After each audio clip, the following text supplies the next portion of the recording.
ತಗೊಳ್ಳು ಪ್ರಾರ್ಥನೆ, ವಾಕ್ಯ, ಸ್ತುತಿ, ದೇವರ ಸಹವಾಸ.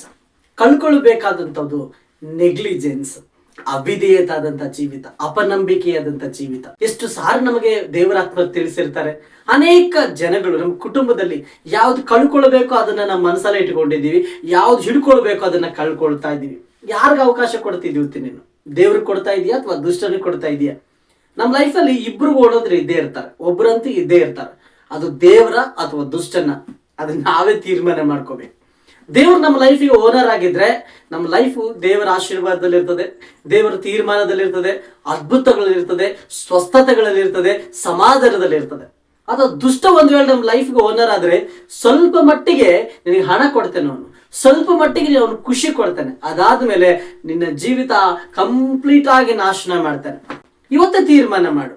ಆ ತೀರ್ಮಾನ ತೆಗೆದುಕೊಳ್ಬೇಕಾದಕ್ಕೆ ನಮಗೊಂದು ಜ್ಞಾನ ದೇವರು ಕೊಟ್ಟಿದ್ದಾರೆ. ಯಾರಿಗೆ ಜ್ಞಾನ ಕಡಿಮೆ ಆಗಿದೆ ಅವ್ರು ಕೇಳ್ರಿ, ಅಂಗಿಸದೆ ಉದಾರವಾಗಿ ಕೊಡ್ತೇನೆ ಅಂತ ಹೇಳಿದ್ದು ಯೇಸು ಸ್ವಾಮಿ. ಯೇಸು ಸ್ವಾಮಿ ನಿನಗೆ ಆಲೋಚನೆ ಕೊಡ್ತಾನೆ, right decisions you make in right time ಅಂತ. ಸರಿಯಾದ ಟೈಮಲ್ಲಿ ಸರಿಯಾದ ತೀರ್ಮಾನವನ್ನ ನೀನು ಮಾಡು, ದೇವರು ಸಪೋರ್ಟ್ ಆಗಿರ್ತಾರೆ. ಸರಿಯಾದ ತೀರ್ಮಾನ. ಅಲ್ಪ ಕಾಲ ಖುಷಿಗಳು ನನಗೆ ಬೇಡ, ನನಗೆ ದೇವರು ಬೇಕು. ಸಂಕಟಗಳಿದ್ರು ದೇವರು ಬೇಕು. ಯಾಕೆ? ದೇವರ ಮಗ ನಾನು, ದೇವರ ಮಗಳು ನಾನು. ಯಾಕೆ? ಪ್ರಾರ್ಥನೆ ಮಾಡ್ತಾ ಇದ್ದೀವಿ, ಯಾಕೆ? ವಾಕ್ಯ ಓದ್ತಾ ಇದ್ದೀವಿ. ದೇವರಾತ್ಮರು ನಮ್ಮನ್ನು ಕೈ ಬಿಡುವುದಿಲ್ಲ.